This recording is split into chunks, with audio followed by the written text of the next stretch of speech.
यादों का दिया। ये कहानी एक बूढ़े शख्स अनवर साहब की है जो शहर के एक पुराने मोहल्ले में तन्हा जिंदगी गुजार रहे थे। कभी ये मोहल्ला जिंदगी से भरपूर होता था, बच्चे गलियों में खेलते, औरतें चौखट पर बैठी बातें करती और मर्द शाम को चाय के होटल पर बैठकर दिन भर की बातें किया करते। मगर वक्त के साथ सब कुछ बदल गया। पुराने लोग बिछड़ गए, नौजवान शहर छोड़ गए और मोहल्ला वीरान हो गया। अनवर साहब के दोनों बेटे बैरून मुल्क जा चुके थे। शुरू में फोन आते रहे, वीडियोस बनती रहीं, लेकिन वक्त के साथ साथ सब कुछ खामोश हो गया।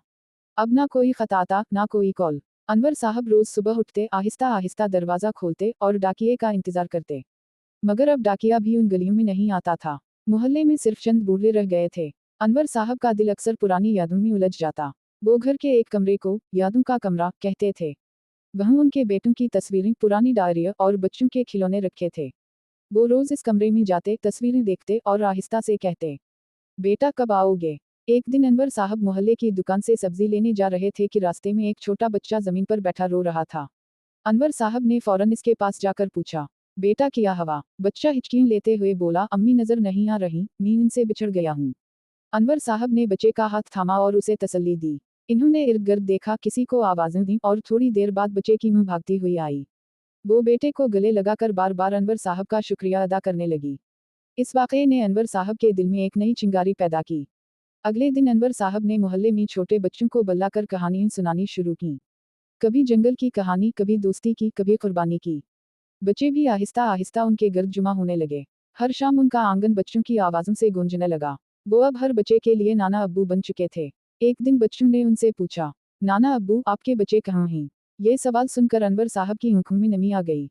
वो चंद लम्हे खामोश रहे, फिर मुस्कुरा कर बोले, वो बहुत दूर रहते हैं, लेकिन तुम सब मेरे अपने हो। ये सुनकर एक बच्ची बोली, तो फिर हम वादा करते हैं कि आपको कभी अकेला नहीं छोड़ेंगे। अब हर त्योहार, हर खुशी का लम्हा अनवर साहब के घर में मनाया जाता। बच्चे उनके साथ चिरागां करते, गाते, हंसते और सीखते। अनवर साहब ने यादों के कमरे को बच्चों की लाइब्रेरी में बदल दिया, जहां पुरानी किताबें, खिलौने और उनकी लिखी डायरियां रखी गईं। एक दिन अचानक उनके छोटे बेटे की कॉल आई। वो बरसों बाद पहली बार राब्ते में आया था।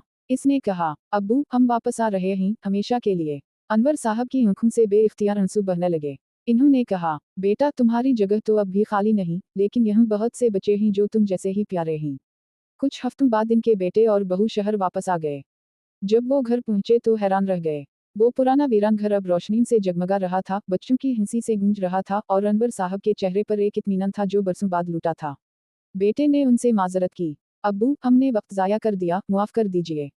अनवर साहब ने बेटे का हाथ थामकर कहा, तुमने आकर सब कुछ वापस दे दिया। मैंने जो दिया वो लौट आया, प्यार, रिश्ते और रोशनी। Dash dash dash. नतीजा, ये कहानी हमें सिखाती है कि रिश्ते सिर्फ खून के नहीं होते, मोहब्बत और खुलूस से भी बनते हैं। जो दूसरों के लिए दिया जाए वो किसी ना किसी सूरत वापस जरूर आता है। वक्त चाहे कितना ही बदल जाए, इंसान का खुलूस और नेकी हमेशा बाकी रहती है।